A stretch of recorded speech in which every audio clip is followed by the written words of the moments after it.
أعوذ بالله من الشيطان الرجيم. بسم الله الرحمن الرحيم. Assalamualaikum warahmatullahi wabarakatuh. Hamdan katsiran thayyiban mubarakan fih kama yuhibbu rabbuna wa yardah.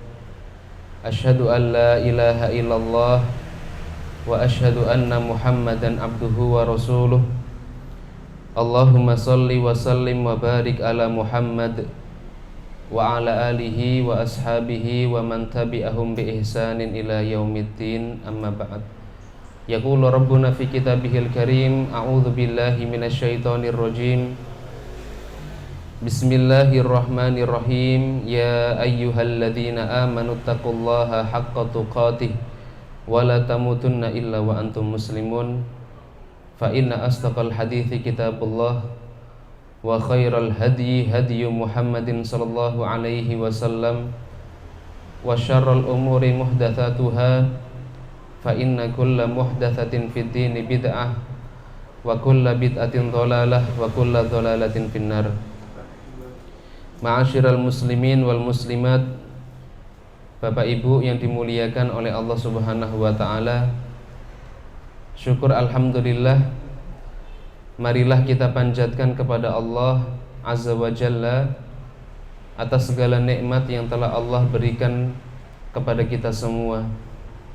Alhamdulillah di pagi hari ini dengan izin Allah kita bisa berkumpul di tempat ini bersama-sama thalabul ilmi, menuntut ilmu,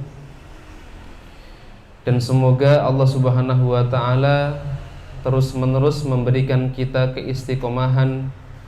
Allah taala memberikan kita semangat untuk menuntut ilmu. Meskipun barangkali ada sebagian di antara kita yang hari ini sudah Allah taala berikan usia yang sudah cukup tua misalkan. Akan tetapi ketahuilah wahai Bapak Ibu semuanya bahwa menuntut ilmu itu tidak dibatasi oleh umur dan usia. Oleh karenanya Imam Ahmad rahimahullahu ta'ala, beliau pernah ditanya oleh seorang laki-laki, "Ya Aba Abdillah, wahai Abu Abdillah, wahai Imam Ahmad, sesungguhnya engkau sudah memiliki kedudukan yang tinggi. Sesungguhnya engkau memiliki kedudukan yang mulia. Dan engkau adalah imamnya umat Islam. Wa ma'akal mahbarah tahmiluha. Akan tetapi aku melihat engkau membawa tempat tinta." Artinya beliau masih mau belajar meskipun beliau adalah seorang imam, seorang ulama, seseorang yang memiliki kedudukan yang mulia, kedudukan yang tinggi. Maka Imam Ahmad kemudian mengatakan, ma'al mahbarah ilal makbarah, bersama dengan tempat tinta, ilal makbarah, sampai ke kuburan, sampai nanti meninggal dunia. Meskipun beliau sudah memiliki ilmu yang luas dan beliau sudah tua, tapi hal itu tidak menyurutkan semangat beliau untuk menuntut ilmu. Itulah hakikatnya thalabul ilmi. Tidak dibatasi oleh usia, tidak dibatasi oleh umur. Allah Subhanahu wa ta'ala memerintahkan kita untuk terus-menerus menuntut ilmu, mencari ilmu, sampai nanti Allah mengambil nyawa kita.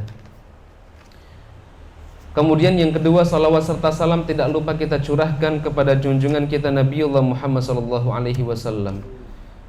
Dan semoga salawat serta salam senantiasa tercurahkan untuk keluarga beliau, sahabat-sahabat beliau, serta umat-umat beliau yang senantiasa berusaha untuk mengamalkan sunnah-sunnahnya. Bapak Ibu yang Allah muliakan, pagi hari ini tema kita adalah hal-hal yang bisa menjadikan nutrisi untuk hati kita. Akan tetapi sebelum kita masuk di pembahasan nutrisi untuk hati, terlebih dahulu mungkin kita selesaikan materi di pertemuan sebelumnya yang belum selesai, yaitu berkaitan dengan racun hati. Kalau tidak salah di pertemuan pekan lalu kita sudah menjelaskan 2 poin berkaitan dengan racun hati. Yang pertama adalah banyak berbicara, berlebihan di dalam berbicara. Kemudian yang kedua adalah banyak makan. Nah, yang ketiga adalah berlebihan di dalam bergaul.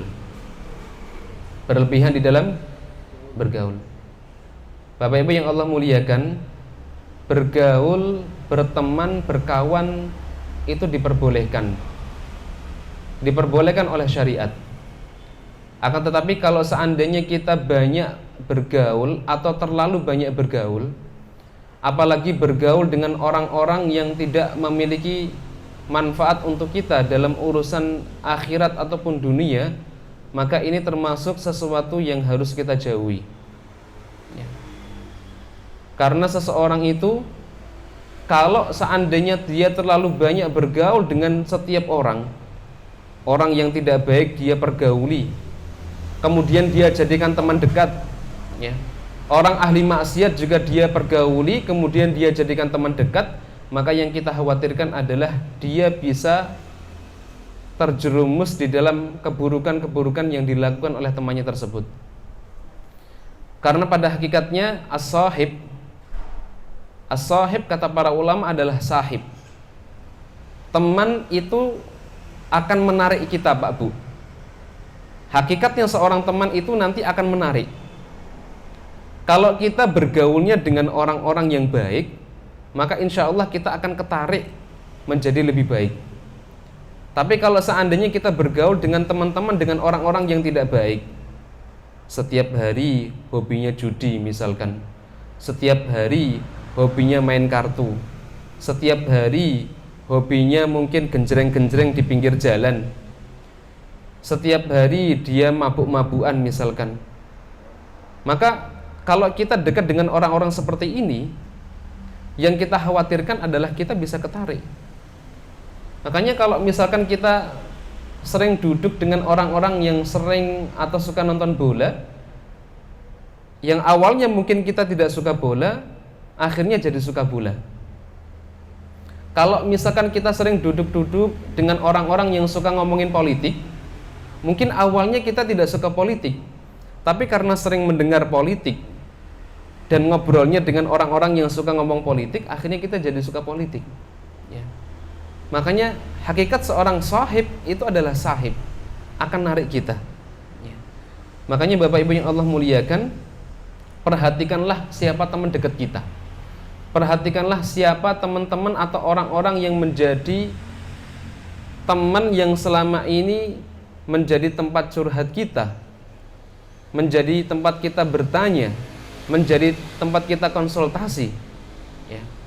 Karena kalau misalkan kita berteman dengan orang-orang yang tidak baik, sebagaimana yang disampaikan oleh Rasulullah SAW, kalau kita berteman dengan orang-orang yang tidak baik, itu ibarat kita dekat dengan orang yang pandai besi. Kalau kita berteman dengan orang yang dia baik, maka ibarat seperti berteman atau berdekatan dengan penjual minyak wangi. Kalau kita berteman dengan penjual minyak wangi, Bapak Ibu yang Allah muliakan, meskipun kita tidak memakai minyak wangi, maka aroma di sekitar kita ini akan wangi. Dan kalau seandainya kita berteman dengan orang-orang yang tidak baik, seperti yang dicontohkan oleh Nabi, dimisalkan oleh Nabi, yaitu pandai besi, meskipun kita tidak ikut-ikutan untuk bikin besi tadi, nggih, bikin arit, bikin bendo, pisau misalkan, maka kita juga akan tercium bau yang tidak enak tadi, bau besinya. Itulah hakikat orang-orang yang dia berteman dengan orang yang baik dan orang-orang yang tidak baik, ya. Maka sekali lagi, perhatikanlah teman dekat kita, karena seseorang itu akan dinilai dari siapa teman dekatnya. Makanya Rasulullah SAW Di dalam hadis yang diriwayatkan oleh Imam Abu Dawud, beliau mengatakan al-mar'u ala dini khalilih falyanzur ahadukum amman yukhalilu. Seseorang itu berdasarkan agama dari teman dekatnya, maka lihatlah di antara kalian siapakah yang menjadi teman dekatnya. Lihatlah di antara kalian siapakah yang menjadi teman dekatnya. Kalau kita berteman dengan orang-orang baik, maka insya Allah hal itu akan memberikan manfaat untuk kita. Kita berteman dengan orang-orang yang beriman, kita berteman dengan orang-orang yang senang dengan kajian ilmu, maka insya Allah kita akan senang dengan kajian ilmu. Bahkan Fudail bin Iyad, di dalam satu qaulnya, di dalam satu perkataannya, beliau mengatakan ya nadhrul mu'min ilal mu'min ya jluwal qalb. Melihatnya seorang mukmin ke mukmin yang lain itu akan yajluwal qalb, akan membuat hati kita ini mengkilap, akan membuat hati kita ini menjadi lebih lapang, akan membuat hati kita ini menjadi lebih bersemangat untuk beribadah kepada Allah Subhanahu wa taala. Bapak Ibu yang Allah muliakan, kalau kita memiliki sahib, memiliki kawan, silakan nanti bisa diintrospeksi, dievaluasi. Kalau kita dekat dengan kawan itu, apakah semakin mendekatkan kita ke Allah atau justru menjauhkan kita kepada Allah? Kalau kita berteman dengan seseorang dan justru malah membuat kita jauh dengan Allah, berarti harus kita evaluasi ini. Ya, harus kita evaluasi. Dan kalau seandainya kita berteman dengan seseorang justru malah membuat kita semakin semangat beribadah, semakin semangat untuk mendengarkan kajian ilmu, berarti ini benar. Ya. Teman-teman yang membawa kita kepada kebaikan. Ya. Ibnul Qayyim al-Jauziyah di dalam kitab Wabilus Shayyib, beliau pernah menjelaskan, pernah menceritakan bagaimana keadaan teman-teman beliau. Ibnul Qayyim al-Jauziyah memiliki seorang guru namanya Ibnu Taimiyah, Syekhul Islam Ibnu Taimiyah.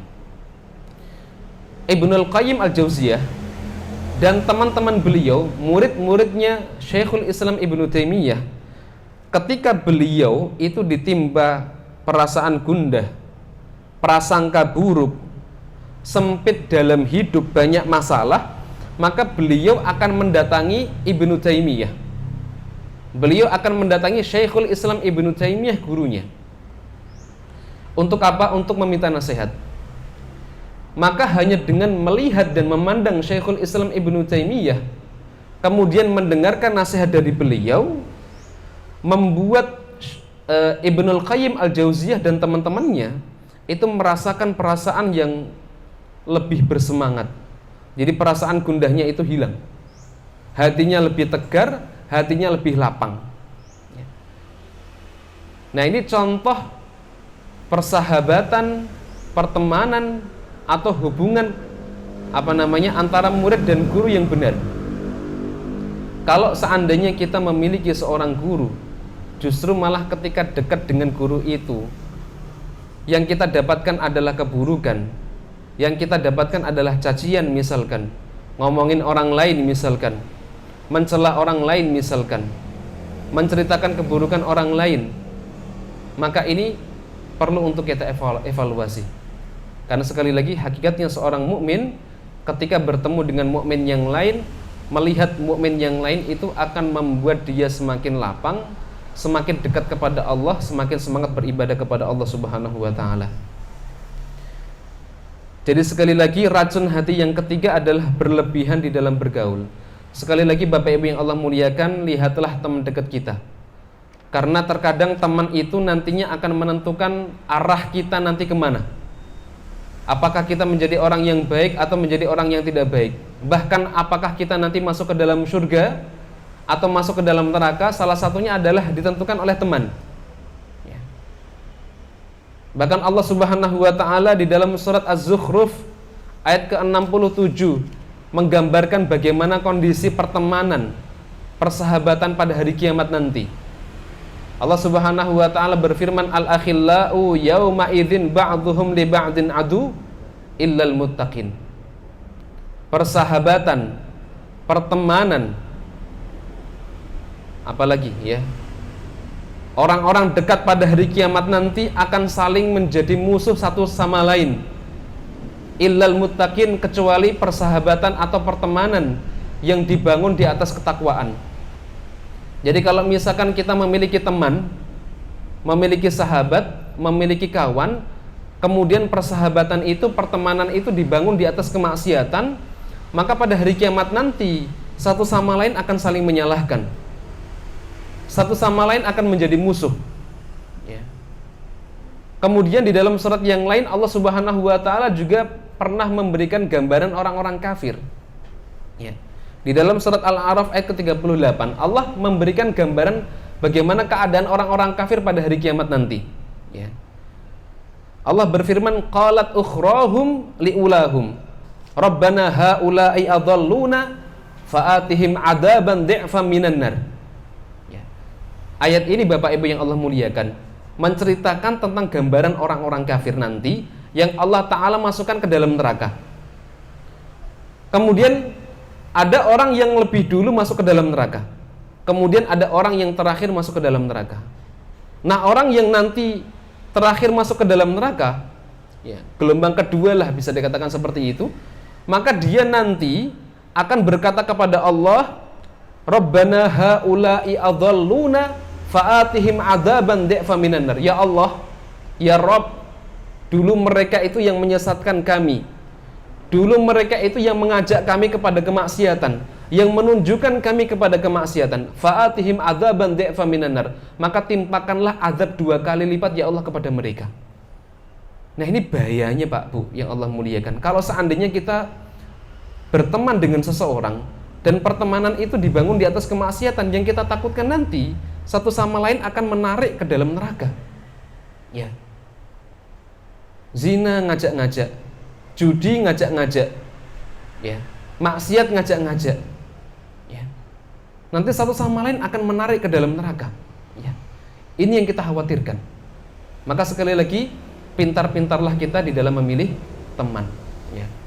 Berteman boleh, bergaul boleh, akan tetapi kalau seandainya kita berlebihan di dalam bergaul, menjadikan semua orang itu khalil kita, teman dekat kita, ini yang tidak boleh, ya.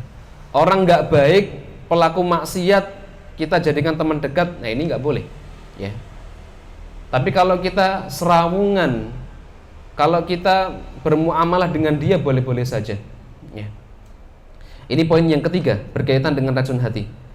Kemudian racun hati yang keempat adalah banyak memandang, banyak melihat. Bapak Ibu yang Allah muliakan, melihat, memandang boleh buatan? Boleh. Tapi kalau seseorang itu terlalu banyak memandang, ini bisa menjadi tidak baik. Apalagi kalau yang dipandang, yang dilihat itu adalah hal-hal yang sifatnya duniawi.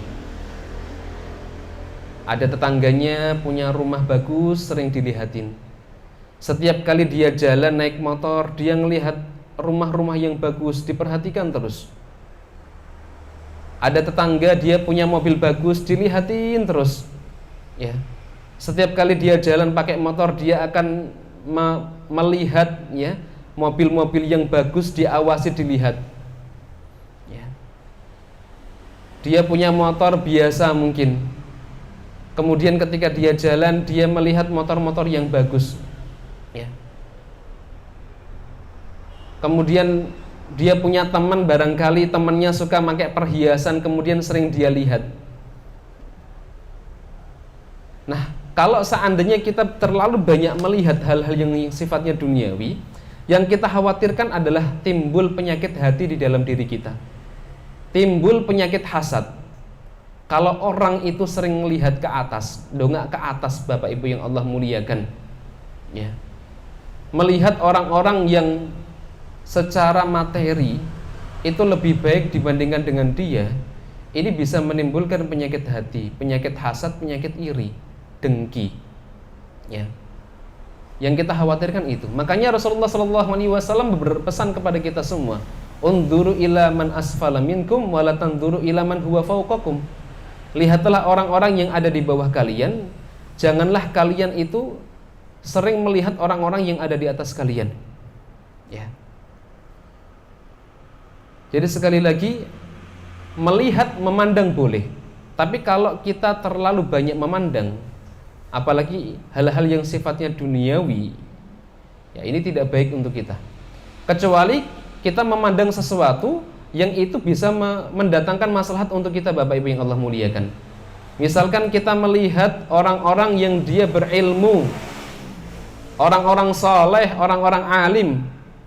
Kemudian orang-orang alim ini, orang-orang berilmu ini mengamalkan ilmunya, mendakwahkan ilmunya, mengajarkan ilmunya.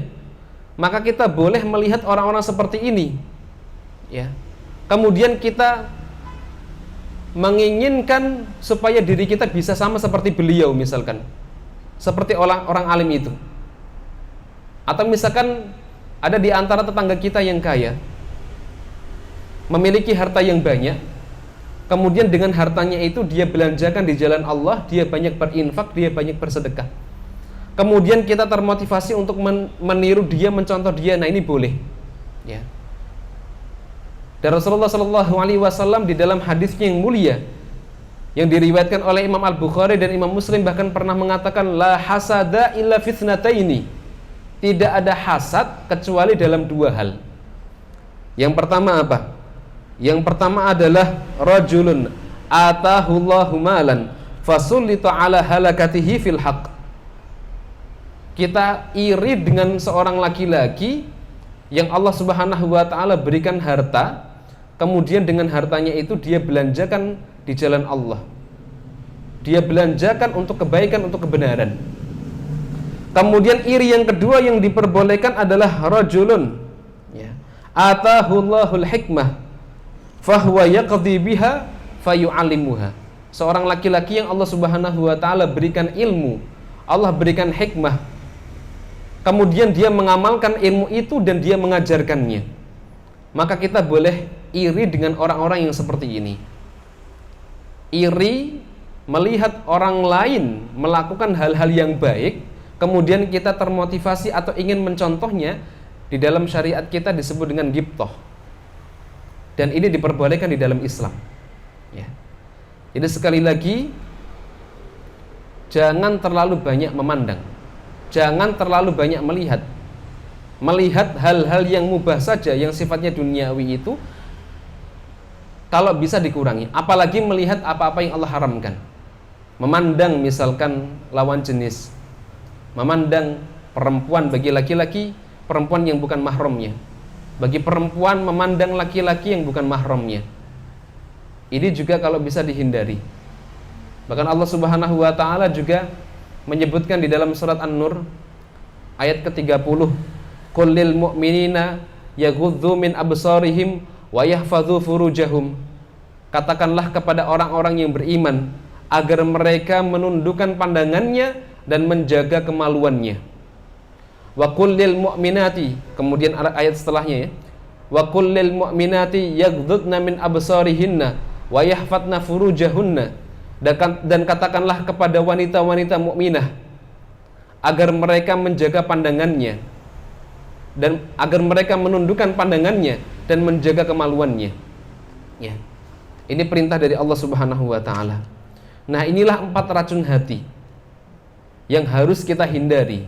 Hal-hal yang mungkin sifatnya awalnya mubah, hukum asalnya mubah, akan tetapi kalau seandainya dilakukan secara berlebihan, itu justru malah bisa menimbulkan bahaya atau madarat untuk kita semua, ya. Kemudian Bapak Ibu yang Allah muliakan, ya, selanjutnya akan kita sampaikan nutrisi untuk hati. Kalau tadi sudah kita jelaskan tentang racun hati, hal-hal yang bisa menjadikan hati kita ini teracuni, maka ada hal-hal yang kemudian membuat hati kita ini bisa bersih dari penyakit-penyakit hati, ya.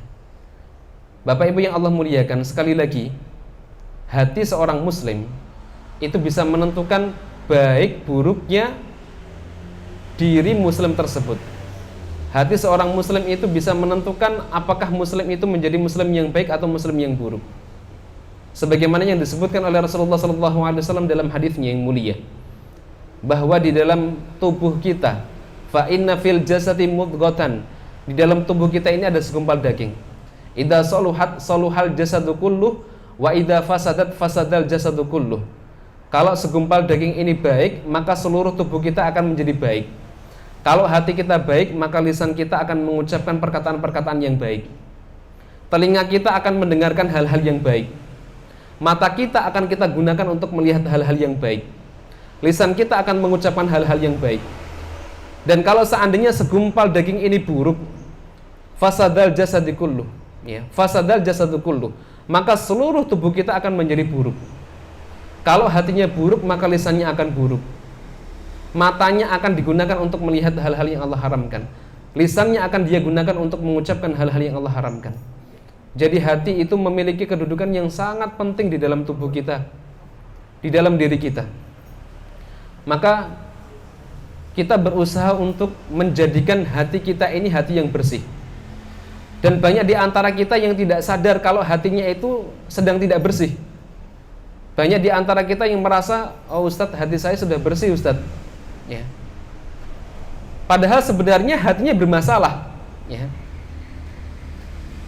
Hatinya sedang bermasalah. Dan banyak di antara kita yang nggak sadar, merasa mungkin karena sholatnya selama ini rajin, tidak pernah bolong, ya, banyak melakukan ibadah-ibadah sunnah, banyak mengamalkan amal-amal soleh, sehingga kemudian yakin bahwa hatinya itu bersih.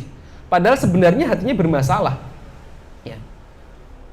Dan di antara indikator-indikator, bukti-bukti kalau kita pengen tahu hati kita bersih ataukah tidak, nanti bisa dilihat Bapak Ibu yang Allah muliakan. Yang pertama yang bisa kita lakukan, ya, silahkan kita perhatikan. Kalau kita sholat kita kerjakan dengan khusyuk ataukah tidak, ya. Jadi kalau kita sedang sholat, ya, kebanyakan di antara kita kalau sholat, kalau boleh jujur-jujuran, ya, khusyuk apa enggak, Pak? Banyak yang enggak khusyuk, ya. Banyak di antara kita ketika sedang sholat itu enggak khusyuk, ya. Sholat justru yang dipikirkan adalah masalah-masalah duniawi, ya. Yang dipikirkan adalah masalah-masalah duniawi, ya. Dan ini menunjukkan bahwa hati kita sedang tidak baik-baik saja. Pada saat kita sedang sholat, kita nggak khusyuk, ya. Sholat yang dipikirkan pekerjaan di kantor, sholat yang dipikirkan masalah ada di kantor, di pekerjaan, ya. Ibu-ibu mungkin yang dipikirkan, ya, kalau sholat nanti mikir masak, ya, mikir anaknya mungkin sekolah, ya, mikir nanti bersih-bersih rumah, mikir cucian dan lain sebagainya, ya. Nah, ini indikasi bahwa hati kita ini sedang tidak baik-baik saja, ya. Dan sekali lagi kalau kita mau jujur-jujuran, banyak di antara kita yang sedang sholat itu nggak khusyuk, ya. Kalau saya boleh tanya Pak Bu yang Allah muliakan, ya, tadi pada saat sholat subuh di masjid, yang dibaca imamnya setelah surat Al-Fatihah itu surat apa? Kalau ditanya, mungkin banyak di antara kita yang nggak tahu, lupa, ya. Tadi yang dibaca di rakaat pertama setelah Al-Fatihah surat apa? Rakaat yang kedua setelah Al-Fatihah baca surat apa imamnya? Ya. Lupa Ustadz, ya. Ini menunjukkan bahwa kita ini nggak khusyuk barangkali, nggak konsentrasi, ya. Dan banyak di antara kita pada saat sholat itu justru malah sholat subuh misalkan itu digunakan untuk menyusun agenda kegiatan. Nah, ini setelah sholat saya mandi, makan nanti bersih rumah, ya. Setelah bersih nanti masak, ibu-ibu mungkin, ya. Setelah masak nanti mungkin makan, belanja dan seterusnya, ya. Jadi sholat subuhnya dipakai untuk menyusun agenda kegiatan hari itu. Sholat maghribnya dipakai untuk evaluasi. Tadi di kantor ada pekerjaan yang belum selesai, di kantor ada barang yang hilang, nggak konsentrasi, nggak khusyuk, ya. Nah, ini menunjukkan bahwa hati kita ini sedang tidak baik-baik saja Bapak Ibu yang Allah muliakan. Harusnya kalau hati kita ini hati yang bersih, baik-baik saja, sholat yang kita kerjakan harusnya khusyuk, ya. Harusnya seperti itu. Padahal sholat Allah Subhanahu wa ta'ala syariatkan supaya kita ini bisa mengingat Allah. Tapi banyak di antara kita yang ketika sedang sholat justru malah tidak ingat sama Allah, ya. Dan Allah Subhanahu wa ta'ala menyebutkan hal ini di dalam surat Thaha ayat ke-14. Ketika Allah Subhanahu wa taala berfirman kepada Nabiullah Musa alaihi salam, ya, innani anallah la ilaha illa ana fa'budni wa aqimis salata li dzikri. Ya. Innani anallah, sesungguhnya aku adalah Allah. La ilaha illa ana, tidak ada Tuhan yang berhak untuk disembah kecuali aku. Fa'budni, maka sembahlah aku. Wa aqimis salata li dzikri, dan kerjakanlah salat li dzikri, untuk mengingatku. Jadi salat Allah Subhanahu wa taala syariatkan untuk mengingat Allah. Tapi banyak di antara kita ketika sedang salat justru malah kita melupakan Allah. Yang kita ingat justru adalah masalah-masalah duniawi kita. Ini berarti hati kita nggak beres, Bapak Ibu. Kemudian di antara bukti bahwa hati kita ini sedang tidak baik-baik saja, ya. Yang kedua adalah kita ini kalau baca Quran banyak yang nggak betah kalau berlama-lamaan. Banyak di antara kita yang tidak betah kalau membaca Al-Quran 1 juz, 2 juz, 3 juz, nggak betah. Ya, betul nggak Bang? Baca Quran baru 1 lembar itu udah males, bosen, ya, panas, ya. Padahal kata sahabat Utsman bin Affan, Khulafaur Rasyidin yang ketiga, beliau mengatakan, lau tahurat qulubukum ma syabi'tum min kalami rabbikum. Kalau seandainya hati kalian itu bersih, kata beliau, ma syabi'tum min kalami rabbikum, maka kalian itu tidak akan pernah merasa kenyang dengan kalamullah, dengan Al-Qur'anul Karim. Ini kalau hati kita bersih. Nah, sekarang masing-masing di antara kita bisa muhasabah ini, Bapak Ibu yang Allah muliakan. Kalau kita baca Quran, kita ini bisa berlama-lamaan baca atau justru malah baca sebentar udah bosan. Ya. Banyak di antara kita yang nggak kuat kalau baca Quran itu 1 juz, setengah juz, 1/4 lah Bu, Pak, minimal kalau bisa. Nggak betah. Padahal kalau baca WA, WhatsAppan nih sama temennya, itu sejam kuat nggak? Kuat. Ya. Lihat video di YouTube 2 jam nggak terasa. Tapi baca Quran 5 menit wes galau. Ya. Habis sholat maghrib, baca Quran baru 1 halaman, tutup, ngambil remote, nonton TV, nonton sinetron. Ya. Jadi banyak di antara kita ketika membaca Al-Quran itu nggak betah berlama-lama. Berarti ada sesuatu yang tidak beres di dalam hati kita. Ya. Ini di antara bukti yang kedua, ya, bahwa hati kita ini sedang nggak baik-baik saja. Kalau kita ternyata benar-benar merasakan hal yang tadi kita sebutkan, gitu. Kemudian di antara tanda, di antara indikator atau bukti bahwa hati kita ini sedang tidak baik-baik saja, kita ini Bapak Ibu yang Allah muliakan itu mudah suudzon sama orang. Ya. Terkadang kita ini mudah suudzon sama orang. Ya. Ada temannya, tetangganya nggak pergi ke masjid, sholat subuh misalkan tadi nggak ke masjid. Ya. Kalau orang yang hatinya kotor, ya, itu dia akan mudah suudzon. Wah, ini males ini. Ya. Males ini. Ini orang munafik ini. Ya, karena di antara ciri-ciri orang munafik itu kalau disuruh untuk mengerjakan sholat subuh males. Ya. Padahal barangkali dia tidak mengerjakan sholat subuh karena apa? Perutnya sakit mungkin, lama di kamar mandi, ya.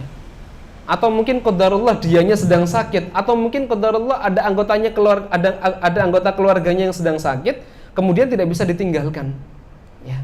Atau mungkin ada urusan keluar kota, atau mungkin dia pergi ke masjid yang lain bukan ke masjid itu, ya. Jadi banyak di antara kita yang mudah sekali suudzon dengan seorang muslim, dengan seorang mukmin. Harusnya Bapak Ibu yang Allah muliakan, yang benar adalah kita ini tidak gampang suudzon sama orang. Bahkan kalau bisa kita lebih banyak memberikan uzur kepada teman kita, kepada sama muslim, sama mukmin. Misalkan kita mendapati ada hal-hal yang tidak baik dari diri muslim tersebut, ya. Dan ini telah disebutkan oleh seorang ulama yang bernama Ja'far bin Muhammad. Ja'far bin Muhammad di dalam kitab Syu'abul Iman, ya, diriwayatkan oleh Imam Al-Baihaqi, beliau menyebutkan apabila sampai kepadamu dari saudaramu, temanmu, sahibmu sesuatu yang kamu ingkari, sesuatu yang tidak kamu sukai, maka berilah dia uzur sampai 70 uzur, Pak Bu yang Allah muliakan. Jadi kalau misalkan kita mendapati ada di antara teman kita, saudara kita, sahabat kita, ada sesuatu yang nggak beres ini, menurut kita nggak bener nih, maka berilah uzur untuknya sampai dengan 70 uzur. Kemudian kalau seandainya sudah kita berikan uzur sampai 70, kita tidak mendapati, maka yang harus kita tanamkan di dalam hati kita adalah barangkali dia memiliki uzur yang kita ini nggak tahu. Barangkali dia memiliki uzur yang kita nggak tahu, ya. Itulah yang disampaikan oleh seorang ulama yang bernama Ja'far bin Muhammad, ya. Jadi sekali lagi di antara indikator bahwa hati kita ini sedang tidak baik-baik saja adalah kita mudah seuzon sama orang, ya. Karena hati yang kotor itu nanti akan timbul pikiran-pikiran yang kotor. Kemudian di antara indikator bahwa hati kita ini sedang tidak baik-baik saja, yang keempat itu adalah kita ini susah untuk mendengarkan nasihat, ya. Jadi kalau seandainya kita merasa ketika ada orang lain menasehati kita susah untuk mendengarkan, susah untuk menerima, ya, ini barangkali hati kita ini sedang kotor, ya.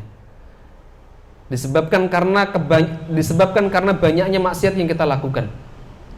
Kenapa? Karena maksiat itu, sebagaimana yang dulu pernah kita jelaskan, setiap kali seorang mukmin, seorang hamba itu berbuat maksiat, maka Allah itu akan memberikan satu titik hitam di dalam hatinya. Innal abda idza akhta'a khati'atan nukitat fi qalbihi nuqtatun sauda. Seorang hamba ketika dia berbuat maksiat kepada Allah, maka Allah akan berikan satu titik hitam di dalam hatinya. Kalau dia tinggalkan maksiat itu, beristighfar kepada Allah, maka Allah hapuskan titik hitam itu. Tapi kalau seandainya dia semakin banyak bermaksiat kepada Allah, maka Allah akan semakin banyak tambahkan titik hitam, sehingga hatinya menjadi hitam, Pak Bu. Nah, kalau hati itu sudah hitam, susah mendengarkan nasihat, susah mendapatkan hidayah, susah menerima ilmu, ya. Makanya kalau seandainya kita pada saat mendengarkan kajian, mendengarkan nasihat, kok hawane ngantuk, malas mendengarkan, nah ini hati-hati. Jangan-jangan hati kita ini sedang tidak baik-baik saja, ya. Jangan-jangan, ya. Ini diantara indikator-indikator bahwa hati kita ini sedang tidak baik, ya. Kemudian Bapak Ibu yang Allah muliakan, kembali lagi ke topik nutrisi untuk hati, ya. Jadi ada beberapa hal yang bisa kita lakukan, yang bisa kita kerjakan. Kalau kita mengerjakan amalan-amalan ini, maka hati kita ini insya Allah akan menjadi hati yang bersih, ya. Amalan apa saja yang bisa kita kerjakan, Ustadz? Yang pertama yang bisa kita lakukan adalah istighfar, ya. Beristighfar kepada Allah, ya. Bapak Ibu yang Allah muliakan, orang-orang yang dia banyak istighfar, orang-orang yang dia bertobat kepada Allah, maka Allah akan bersihkan hatinya, ya. Dan sekali lagi ini telah dijelaskan oleh Rasulullah SAW di dalam hadis yang diriwayatkan oleh Imam At-Tirmidzi. Hadis yang barusan tadi kita jelaskan, innal abda idza akhta'a khati'atan nukita fi qalbihi nuqtatun sauda. Seorang hamba ketika dia berbuat maksiat kepada Allah, maka Allah akan berikan satu titik hitam di dalam hatinya.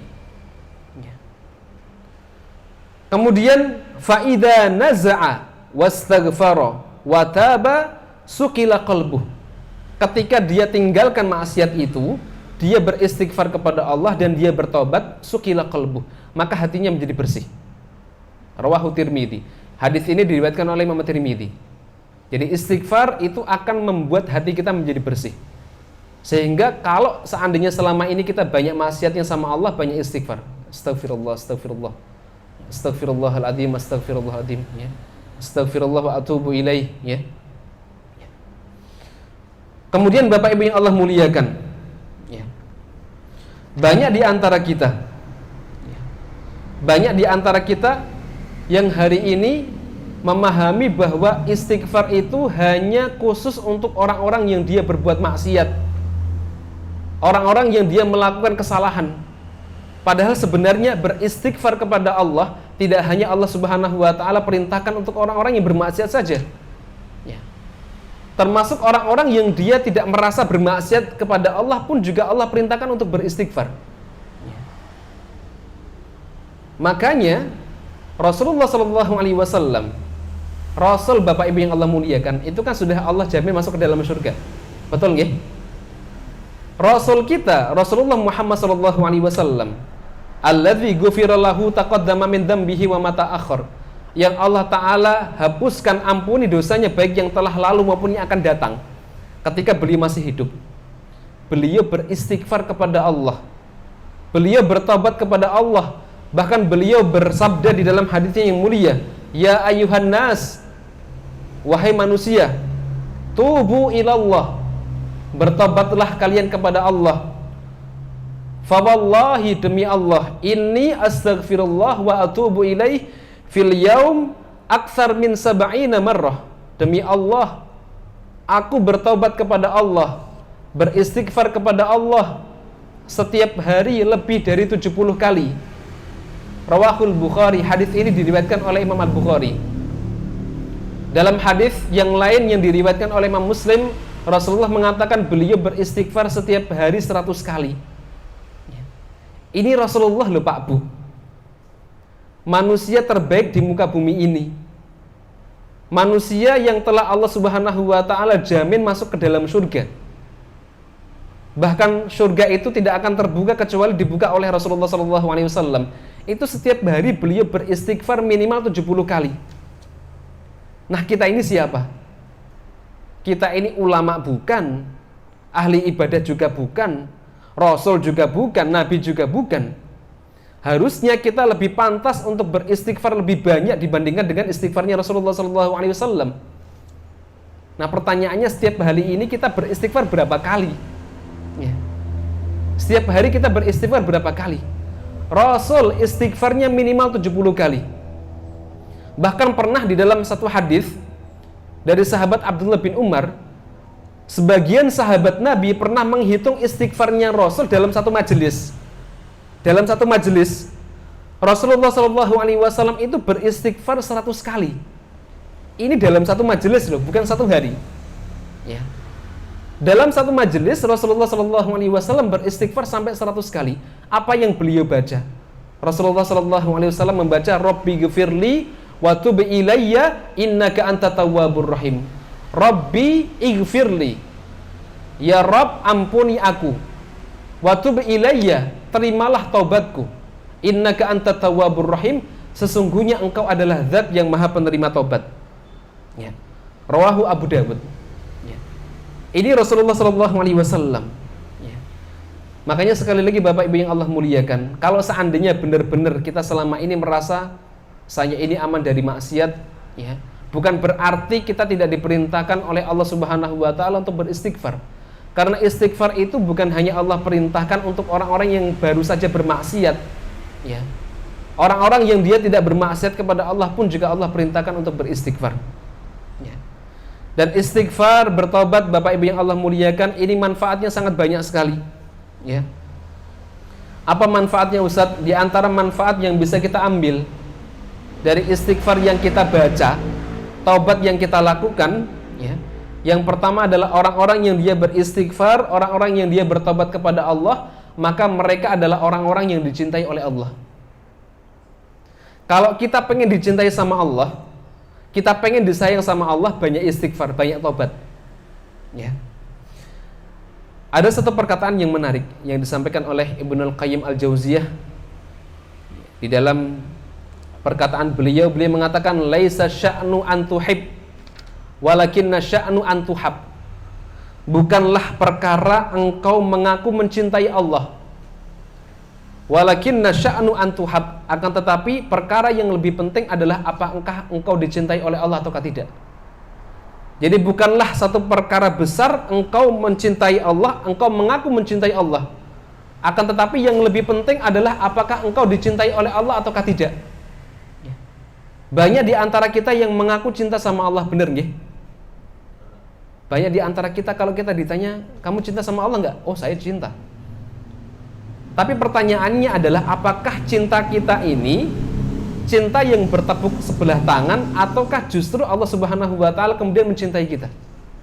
Kalau kita dicintai oleh Allah berarti kita ini adalah orang-orang yang beruntung. Ya. Jadi yang harus kita perhatikan adalah apakah kita ini dicintai oleh Allah Subhanahu wa taala? Dan kalau kita ingin dicintai oleh Allah, salah satu hal yang bisa kita lakukan adalah banyak istighfar. Banyak taubat, ya. Dan Bapak Ibu yang Allah muliakan, di dalam surat Al-Baqarah ayat ke-222, Allah Subhanahu wa taala bahkan menyebutkan innallaha yuhibbut tawwabina wa yuhibbul mutatahhirin. Sesungguhnya Allah Subhanahu wa taala mencintai hamba-hamba Allah yang bertaubat dan mencintai hamba-hambanya yang mensucikan diri. Ya. Ini dijelaskan oleh Allah Subhanahu wa taala di dalam surat Al-Baqarah ayat ke-222. Sekali lagi, kalau kita ingin dicintai oleh Allah, banyak istighfar, banyak bertobat. Bahkan orang-orang yang dia banyak beristighfar kepada Allah, mereka adalah orang-orang yang beruntung pada hari kiamat nanti. Ya. Ibunda Aisyah radhiyallahu taala anha di dalam kitab Syu'abul Iman diriwayatkan oleh Imam Al-Baihaqi, beliau mengatakan tuba liman wajada fi sahifatihi istighfarun katsira. Beruntunglah, kata beliau, beruntunglah orang-orang yang di dalam catatan amal solehnya, di dalam catatan amaliyahnya istighfaran katsira, tertulis istighfar yang banyak. Jadi kalau seandainya nanti pada hari kiamat Bapak Ibu yang Allah muliakan, di dalam catatan amal kita tertulis banyak istighfar, maka kita termasuk di antara orang-orang yang beruntung, ya. Bapak Ibu yang Allah muliakan, pada hari kiamat nanti Allah Subhanahu wa taala nanti akan menunjukkan catatan amal kita. Bahkan di dalam hadis yang diriwayatkan oleh Imam Ibnu Majah dengan sanad yang sahih, Allah Subhanahu wa taala nanti akan menunjukkan ada 99 gulungan catatan amal. Dan satu gulungannya itu kalau dibuka sama Allah, itu panjangnya itu sejauh mata memandang. Itu satu gulungan. Kemudian Allah Subhanahu wa taala bertanya kepada hamba-hambanya. Allah bertanya sama kita, "Atunkiru fi hadza?" Apakah engkau mengingkari ini? Kemudian Allah bertanya lagi, "Adzalamaka katabatal hafizuna?" Apakah malaikat yang aku tugaskan untuk mencatat amalmu berbuat zalim kepadamu? Ya.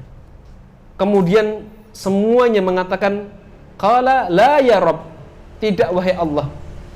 Ya. Jadi semua yang kita lakukan nanti, baik itu dalam keadaan sembunyi-sembunyi atau terang-terangan, semuanya akan dicatat oleh Allah Subhanahu wa taala dan akan ditunjukkan kepada kita. Ya. Sekali lagi, beruntunglah orang-orang yang nanti ketika Allah Subhanahu wa taala menunjukkan catatan amalnya, di situ tertulis banyak istighfar.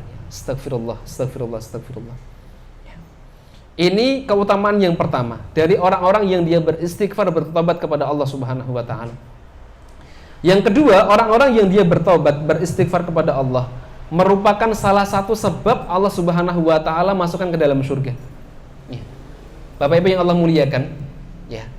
Ini di antara satu keutamaan fadilah yang selama ini mungkin kita perlu untuk renungkan, ya.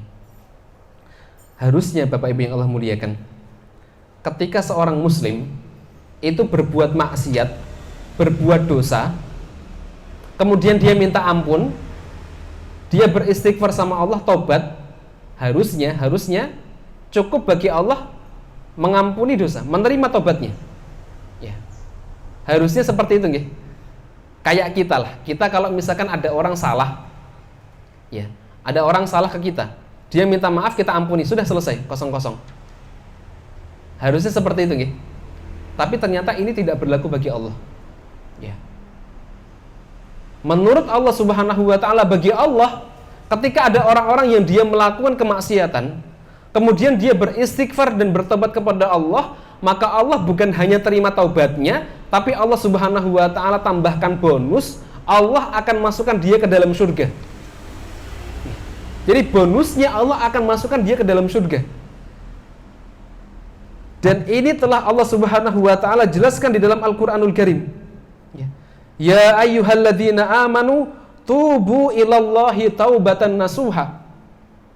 Wahai orang-orang yang beriman, bertobatlah kalian kepada Allah taubatan nasuha, dengan taubat yang sebenar-benarnya, taubat yang sesungguh-sungguhnya. Asa rabbukum ayyukaffiru ankum sayyiatikum, maka mudah-mudahan Allah Subhanahu wa taala akan mengampuni dosa-dosa kalian, mengampuni kesalahan-kesalahan kalian. Dan ternyata tidak hanya berhenti di situ. Ayat setelahnya apa Ustaz? Wa yudkhilakum jannatin tajri min tahtihal anhar, dan Allah akan masukkan kalian ke dalam surga, di mana di bawah surga itu mengalir sungai-sungai di dalamnya, mengalir sungai-sungai di bawahnya. Jadi Allah akan menerima taubat kita, Allah akan mengampuni kita, plus Allah akan memasukkan kita ke dalam surga. Inilah betapa rahimnya Allah Subhanahu wa taala, Bu. Allah itu adalah Rabb kita yang sangat sayang kepada kita. Ketika kita berbuat maksiat, berbuat salah, kemudian kita bertaubat dan beristighfar sama Allah, Allah akan ampuni kita, dan Allah akan masukkan kita ke dalam surga kalau taubat kita benar-benar taubatan nasuha. Jadi Allah sangat rahim, sangat sayang sama kita, Bapak Ibu yang Allah muliakan. Bahkan saking sayangnya Allah, saking rahimnya Allah, sampai-sampai Rasulullah SAW pernah satu ketika, pada saat beliau melihat seorang perempuan dalam satu peperangan kehilangan anaknya yang masih balita. Dia nyari ke sana kemari, anaknya yang masih kecil nggak dapat, nggak ketemu. Sampai akhirnya perempuan ini kemudian menemukan anaknya, kemudian dia susui. Dia sangat senang, nangis. Maka Rasulullah SAW mengatakan, "Lallah arhamu bi'ibadihi min hadihi biwaladiha." Allah lebih penyayang, lebih rahim daripada rahim. Allah lebih rahim kepada hambanya, melebihi rahimnya perempuan itu, ibu itu kepada anaknya. Jadi Allah lebih sayang kepada hamba-hambanya, melebihi sayangnya seorang ibu tadi yang sedang kehilangan anaknya tadi. Allah lebih rahim, Allah lebih sayang. Ini fadilah, keutamaan orang-orang yang beristighfar yang kedua. Kemudian keutamaan yang ketiga dari orang-orang yang dia beristighfar, bertobat kepada Allah, orang-orang yang dia beristighfar, bertobat kepada Allah, maka dia akan didoakan oleh para malaikat. Bapak Ibu yang Allah muliakan, kalau misalkan ada seorang yang soleh, ada seorang ustadz, pak yai, orang alim, doakan kita, seneng nggak Pak didoakan sama orang yang soleh? Seneng, ya. Ada teman kita mendoakan kita dengan kebaikan, kita senang. Apalagi kalau seandainya yang mendoakan kita adalah makhluknya Allah yang mulia, malaikat Allah yang doanya ini mustajab. Doanya itu diijabahi oleh Allah Subhanahu wa taala. Nah, orang-orang yang dia beristighfar kepada Allah, orang-orang yang bertaubat kepada Allah, minta ampun sama Allah, maka mereka akan didoakan oleh para malaikat. Nanti bisa dilihat di surat Al-Mu'min ayat ke-7. Allah Subhanahu wa taala berfirman, alladzina yahmiluna al-arsya wa man haulahu yusabbihuna bihamdi rabbihim wa yu'minuna bihi wa yastaghfiruna lilladzina amanu rabbana wasi'ta kulla syai' rahmatan wa ilma faghfir lilladzina tabu. Alladzina yahmiluna al-arsya wa man haulahu, dan malaikat-malaikat yang memikul arsy-Nya Allah dan malaikat-malaikat yang ada di sekitarnya, yusabbihuna bihamdi rabbihim, mereka bertasbih kepada Rabb-nya, kepada Allah. Wa yu'minuna bihi, dan beriman kepada Allah. wa yastaghfiruna lilladzina amanu, dan mereka meminta ampun untuk orang-orang yang beriman kepada Allah. Rabbana wasi'ta kulla syai' rahmatan wa ilma. Ya Allah, ya Rabb, rahmatmu dan ilmumu sangat luas. Faghfir lilladzina tabu, maka ampunilah orang-orang yang bertaubat kepadamu. Malaikat berdoa sama Allah, berdoa kepada Allah, faghfir lilladzina tabu, ampunilah orang-orang yang bertobat kepadamu. Jadi sekali lagi, kalau kita bertobat kepada Allah, beristighfar sama Allah, kita akan didoakan oleh malaikat-malaikat Allah. Ya.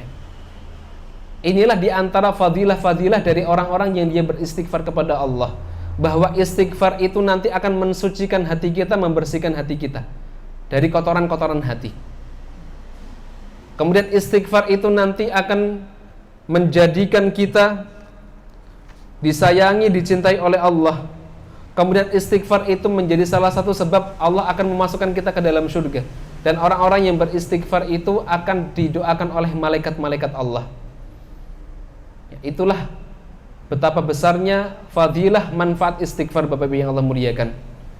Saking besarnya fadilah atau manfaat istighfar, Allah Subhanahu wa ta'ala bahkan kemudian menjadikan, mentakdirkan kita para hamba-hambanya untuk berbuat salah. Jadi saking besarnya fadilah keutamaan istighfar, Allah Subhanahu wa ta'ala mentakdirkan kita menjadi hamba-hamba Allah yang tidak mungkin terus-menerus itu lempeng, Pak Bu. Gak mungkin. Makanya Rasulullah SAW pernah bersabda kepada para sahabatnya, istaqimu. Istaqimu. Istiqomahlah kalian. Walan tuhsu.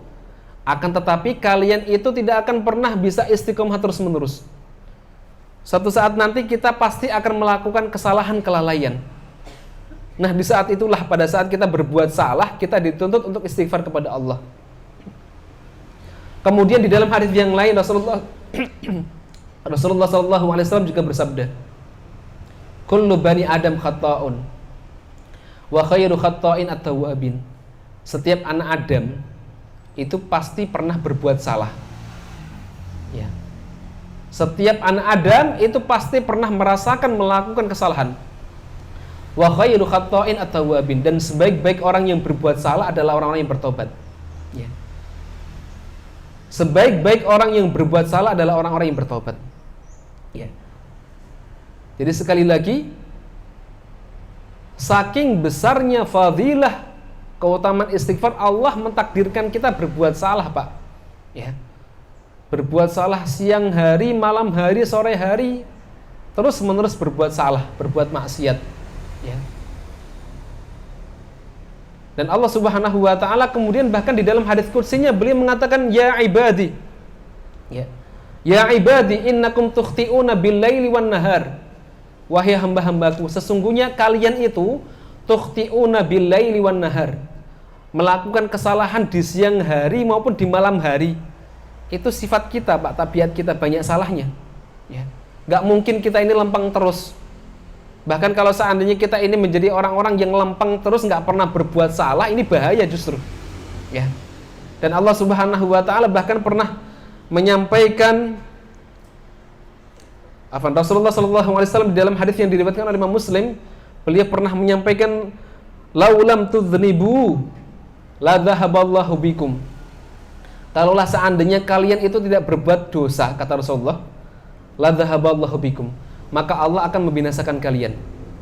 Tsumma jaa'a biqaumin yudznibuna wa yastaghfirullah fayaghfirullahu lahum. Kemudian Allah akan datangkan umat yang baru, kaum yang baru, di mana kaum ini berbuat salah kepada Allah, berbuat dosa, kemudian mereka beristighfar kepada Allah dan Allah pun mengampuni dosa-dosa mereka.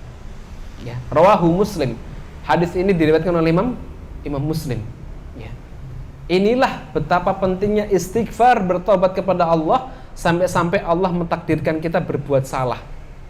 Allah mentakdirkan kita berbuat dosa, berbuat maksiat. Ya. Kemudian Bapak Ibu yang Allah muliakan, ya, Ibnul Qayyim Al-Jauziyah di dalam kitab Madarijus Salikin, beliau menyebutkan bahwa ada 3 hal. Ada 3 keadaan yang membuat seseorang itu harus beristighfar, bertobat kepada Allah. Apa itu Ustadz? Yang pertama, itu disebabkan karena dosa-dosa yang dia kerjakan. Ya. Jadi kita dituntut untuk beristighfar, bertobat kepada Allah disebabkan karena maksiat yang kita lakukan, disebabkan karena dosa-dosa yang kita kerjakan. Ya. Kemudian yang kedua disebabkan karena kurangnya rasa syukur. Karena kita jarang bersyukur kepada Allah. Kita diperintahkan untuk istighfar. Kemudian yang ketiga adalah disebabkan karena kurangnya ibadah-ibadah yang kita lakukan. Kurang maksimalnya ibadah-ibadah yang Allah Subhanahu wa taala perintahkan. Atau tidak sempurnanya ibadah-ibadah yang kita kerjakan. Kita melakukan ibadah tapi ternyata yang kita lakukan tidak sempurna. Maka kita dituntut untuk beristighfar kepada Allah. Yang pertama disebabkan karena dosa-dosa kita. Jelas ya bahwa kita semua pasti pernah melakukan perbuatan maksiat, perbuatan dosa. Maka kita dituntut oleh Allah Subhanahu wa taala untuk beristighfar kepadanya. Ya. Banyak, Pak, ya. Banyak maksiat yang kita lakukan. Hari ini siapa di antara kita yang bisa lepas dari yang namanya maksiat? Terlebih lagi maksiat yang disebabkan karena mata. Kita keluar, Pak, ini setelah kajian, Bu, ya. Keluar dari tempat kajian. Kemudian naik motor, naik mobil, jalan sebentar. Itu sudah berapa maksiat yang kita lakukan, ya. Ada perempuan lewat, ya. Mungkin kita lihat, ya. Dan susah untuk menghindari. Lihat ke kanan perempuan, kiri perempuan, depan perempuan, belakang perempuan, ya. Susah untuk menghindari. Ya. Mau pergi kemana? Ya. Mau ke pasar apalagi? Ke taman ada, ya. Susah untuk menghindari. Bahkan kalau misalkan dulu banyak di antara orang tua kita yang mengatakan kalau pengen selamat dari maksiat, nggak usah keluar rumah. Bisa nggak hari ini seperti itu? Nggak bisa. Kalau kita bawa ini, Pak, ya. Kalau kita bawa HP, susah. Ya. Ustadz, saya nontonnya kajian, Ustadz. Ya. Kita nonton kajian, ya. Hari ini kita nonton kajian, nonton ceramah. Terkadang ada iklan, ya. Iklannya perempuan nggak pakai hijab, buka aurat, ya. Kita nonton TV, Ustadz, saya nggak nonton film, Ustadz. Nontonnya berita. Berita yang bawakan acara berita perempuan nggak pakai hijab, ya. Susah menghindari, ya. Makanya banyak-banyak istighfar. Banyak-banyak istighfar. Belum lagi dosa-dosa karena lisan kita, karena telinga kita, tangan kita, ya, dan lain sebagainya. Kemudian yang kedua adalah disebabkan karena kurangnya rasa syukur, Pak. Kalau kita merasa menjadi seorang hamba yang kurang bersyukur, maka banyak istighfar, ya, banyak istighfar, ya. Dan tabiat kita, tabiat seorang muslim, hamba-hamba Allah itu ya tadi, ya, banyak ngeluh, jarang syukur, ya. Makanya Allah Subhanahu wa taala di dalam Al-Qur'anul Karim, Allah berfirman, wa in ta'uddu ni'matallahi la tuhsuha. Kalau kalian berusaha untuk menghitung nikmat Allah, la tuhsuha, kalian tidak akan mampu untuk menghitungnya. Innal insana la dzalumun kafar. Sesungguhnya manusia itu banyak berbuat zalim dan banyak kufur. Ya. Banyak di antara kita yang kufur dengan nikmat Allah. Ya. Dikasih nikmat yang banyak bertahun-tahun, kemudian Allah Ta'ala uji dengan sakit misalkan. Sakitnya hanya 1 pekan, 2 pekan, tapi kemudian ngeluhnya itu luar biasa. Ya. Banyak di antara kita yang seperti itu. Banyak di antara kita yang sering mengeluh, ya. Dan Allah Subhanahu wa taala pun menjelaskan di dalam surat Al-Adiyat ayat ke-6, ya. Innal insana lirabbihi lakanut. Sesungguhnya manusia itu terhadap Rabb-nya lakanut, mengeluh, ya. Banyak ngeluh, Pak, Bu, ya. Imam Hasan Al-Basri, beliau menjelaskan, menafsirkan makna lakanut dengan tafsiran, ya, ya'uddul masaib wa yansa ni'am. Manusia itu banyak ya'uddul masaib, banyak menghitung musibah, menghitung sesuatu yang nggak enak, wayansan ni'am, dan banyak melupakan nikmat. Tabiat kita seperti itu, nggih. Manusia itu banyak menghitung-hitung musibah, banyak melupakan, kemudian melupakan nikmat-nikmat yang Allah berikan. Ya. Itu tabiat manusia. Ya. Tabiat manusia. Nah. Kemudian yang ketiga, kenapa kita harus beristighfar kepada Allah? Karena kurangnya atau tidak sempurnanya ibadah yang kita lakukan. Ya. Ini harus banyak-banyak istighfar. Ya. Oleh karenanya Bapak Ibu yang Allah muliakan, kalau kita selesai mengerjakan sholat wajib yang Rasulullah SAW ajarkan, apa yang kita baca? Istighfar. Betul nggih? Kalau kita selesai sholat, ya, yang Rasulullah SAW ajarkan kita zikir, baca istighfar, astagfirullahaladzim, astagfirullahaladzim, astagfirullahaladzim, Allahumma antas salam wa minkas salam, dan seterusnya. Ya. Kenapa? Karena bisa jadi dengan istighfar yang kita lakukan, ya, Allah Subhanahu wa ta'ala kemudian menyempurnakan ibadah-ibadah yang tadi kita kerjakan kemudian tidak sempurna. Kalau kita sholat kan banyak yang nggak khusyuk, ya. Banyak yang nggak khusyuk. Kemudian banyak di antara kita yang sholat tapi nggak tahu apa yang kita baca. Ya. Betul nggak Pak? Kita ini kan selama ini sholat sehari semalam itu baca Al-Fatihah berapa kali Pak? 17 kali nggih. Minimal 17 kali. Ini kalau kita mengerjakan salat fardu. Ya. Tapi mungkin kalau kita tanya, kita sudah tahu artinya belum? Surat Al-Fatihah dari ayat pertama sampai dengan ayat yang terakhir. Mungkin banyak di antara kita yang belum tahu artinya, belum tahu maknanya. Makanya jangan heran kalau selama ini kita minta sama Allah, ihdinas siratal mustaqim, minta supaya diberikan istiqomah, ditunjukkan jalan yang lurus, tapi banyak di antara kita yang nggak istiqomah hari ini. Kenapa? Karena nggak tahu maknanya. Ihdinas siratal mustaqim, nggak tahu maknanya. Ya. Al-Fatihah yang selama ini kita baca sehari semalam 17 kali, bahkan kita baca sampai puluhan tahun Pak Bu. Ada yang sudah baca sampai 70 tahun, 50 tahun, 40 tahun, 30 tahun, atau mungkin 20 tahun, tapi nggak tahu artinya Al-Fatihah. Bener gak Pak? Kalau boleh jujur-jujuran gitu nggih. Ya. Jadi yang ketiga, ya, di antara hal yang mengharuskan kita untuk beristighfar dan bertobat kepada Allah adalah karena tidak maksimalnya atau kurangnya ibadah-ibadah yang kita kerjakan. Nah, ini poin yang pertama, berkaitan dengan nutrisi untuk hati, istighfar. Ya, istighfar kepada Allah, minta ampun kepada Allah, minta ampun sama Allah. Kemudian yang kedua adalah zikir dan membaca Al-Quran, berzikir dan membaca Al-Quran. Ya. Mungkin itu yang bisa kami sampaikan, ya, kurang lebihnya mohon maaf, ya. Kita tutup pertemuan kita pada siang hari ini dengan hamdalah dan kafaratul majelis. Alhamdulillahirabbil alamin, subhanakallahumma bihamdika asyhadu an la ilaha illa anta astaghfiruka wa atubu ilaik. Assalamualaikum warahmatullahi wabarakatuh.